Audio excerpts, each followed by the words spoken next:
Hey, what's up guys? It's Garrett here. In this video, we're going to talk about what are the smartest things to do when you get a pay raise. So let's dive down into it. The very first thing that you need to do when you get that pay raise is you need to figure out actually how much you're bringing home. Now, I see a lot of people, if they get like a $5 on the hour pay raise, or if they get an extra 10 grand if they're salary based, what they do is they actually think that's what they're getting. In reality, most of that is going towards taxes. So the easiest way to figure this out is take your old paycheck and then take your new paycheck that has the raise on it and subtract them, and then that way you'll be able to figure out actually how much you're going to be bringing home after taxes. Now that we know exactly how much we're bringing home, the second thing that I suggest anybody do is take a look at how much debt do you have. Now, there's good debt and there's bad debt.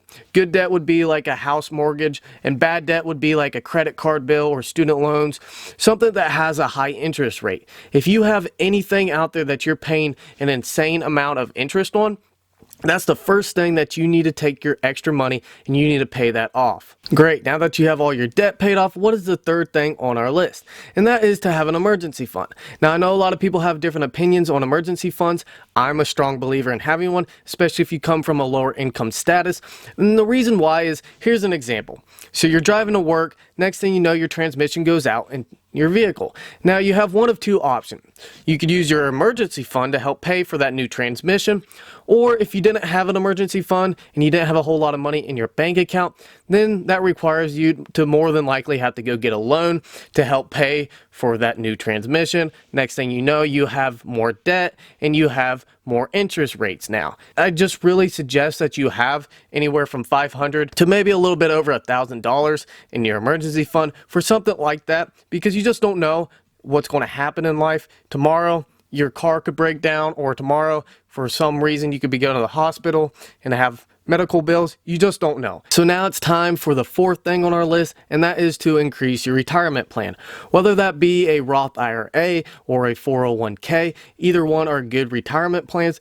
And one of the easiest ways to be able to do this is figure out how much you can contribute to your retirement plans monthly and have it automatically drawn out of your paycheck and put into your retirement fund.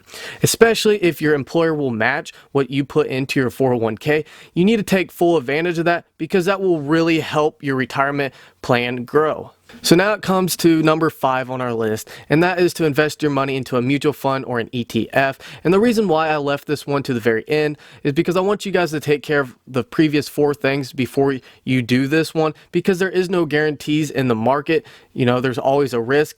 But if you put your money into a mutual fund or an ETF, and looking at the past 10 years in mutual funds, a good return was anywhere from 8 to 10%.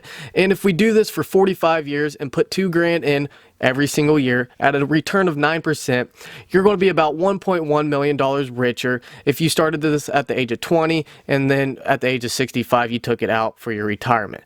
So I highly suggest that you put your money into a mutual fund or an ETF if you already have everything taken care of, and this would just be a little extra income at the age of retirement. That pretty much wraps up the video, and if you guys enjoyed it or you think that you took something away from it, all that I ask is if you push that like button, and I will see you on the next one.